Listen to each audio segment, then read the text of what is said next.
Buenos días, muchas gracias Francisco, muchas gracias al Instituto por la oportunidad, por la invitación. Un saludo para todos quienes siguen este importante foro a través de las plataformas digitales por las que se transmite en vivo. Les voy a hacer una narración, lo he escrito a manera de informativa y narrativa también, porque cuando me preparaba para la intervención en este foro, venían a mi mente recuerdos de mi época de estudiante en Cuba, cuando asistía a la formación de todos estos agentes de influencia que Cuba dispersó en el continente, incluidos personas procedentes de Irán, y en aquel momento, por el aislamiento informativo que tenía Cuba y por la juventud que portábamos en aquellos años, nos manteníamos con un nivel de desinformación suficiente como para no darnos cuenta de lo que estaba ocurriendo. Corría la década de los 80 del siglo XX y La Habana, específicamente sus recintos universitarios, además de ser los centros donde quienes asistíamos nos instruíamos académicamente, también constituían laboratorios de adoctrinamiento en los que, como parte del experimento, se otorgaban becas a estudiantes de diferentes latitudes geográficas, entre los que abundaban jóvenes norcoreanos, palestinos, libaneses, iraníes y de diferentes naciones africanas y muchos provenientes de países de Latinoamérica y el Caribe. Agentes de influencia en favor del régimen cubano se formaban entonces. También se sembraban deudas de gratitud que años después servirían para encontrar apoyos a las políticas de Cuba en foros internacionales. Quienes como jóvenes asistíamos a aquel momento de la historia y observábamos aquellas políticas, ignorábamos los verdaderos propósitos detrás del proyecto y el detalle de que los estudiantes procedentes de países muy distantes con los que compartíamos las aulas representaban a gobiernos con los que La Habana sellaba alianzas estratégicas para atacar la democracia, no solo en Latinoamérica, también en otras regiones del mundo.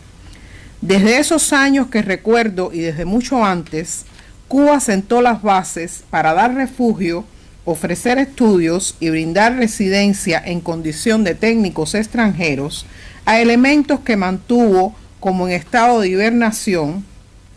para luego esparcirlos a otros países en la medida que exportaba el modelo llamado socialismo.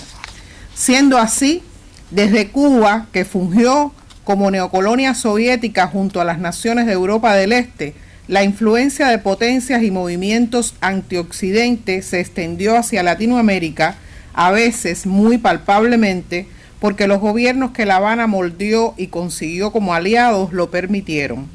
Podemos mencionar en orden cronológico, en la medida que se fueron estableciendo, Nicaragua, Venezuela, Brasil, Bolivia, Ecuador, Honduras, entre otros, y de forma menos evidente, también Cuba extendió su influencia y la de sus amistades peligrosas a los identificados como gobiernos democráticos que con sus acciones respaldan a los enemigos de la democracia y de Occidente, es decir, los gobiernos paradictatoriales. Dentro de quienes califican en esa categoría de amistades peligrosas de Cuba, que Cuba acercó a Latinoamérica, está el caso específico de Irán, que nos convoca hoy.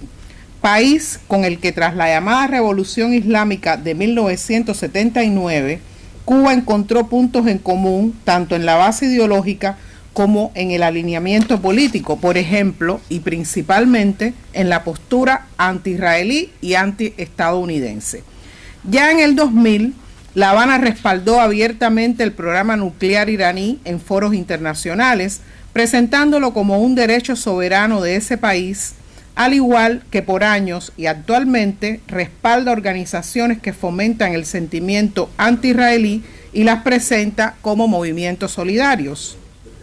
En la diplomacia regional, el rol de Cuba en la expansión iraní se ha dado principalmente a través de contactos políticos que impulsan en el eje Caracas-Teherán. Esto fue mucho más fuerte en los tiempos de Hugo Chávez y Mahmoud Ahmadinejad, También Cuba formó parte del bloque político identificado como ALBA, Alianza Bolivariana para las Américas, que facilitó la entrada de Irán en espacios regionales. Asimismo, Cuba ha defendido a Irán frente a las sanciones de la ONU y, aunque en menor medida que Venezuela, La Habana ha firmado acuerdos de cooperación con Teherán en áreas como biotecnología y salud, intercambio académico, energía y coordinación en servicios de inteligencia.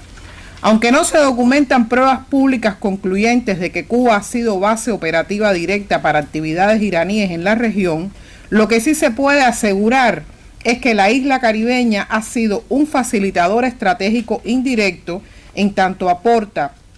al régimen teocrático de Irán experiencia para la evasión de sanciones, conexiones diplomáticas regionales y asesoría en inteligencia y contrainteligencia estatal muy sofisticada.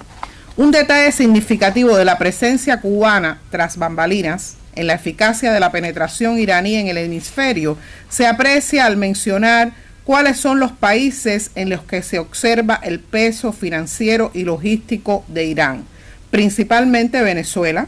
en segunda instancia Bolivia y también Nicaragua. Para concluir, Cuba no ha sido el motor económico de la expansión iraní en Latinoamérica de manera directa, pero sí un respaldo político constante, un aliado diplomático clave y parte del bloque ideológico que ha permitido a Irán romper el aislamiento en esta región. Muchas gracias.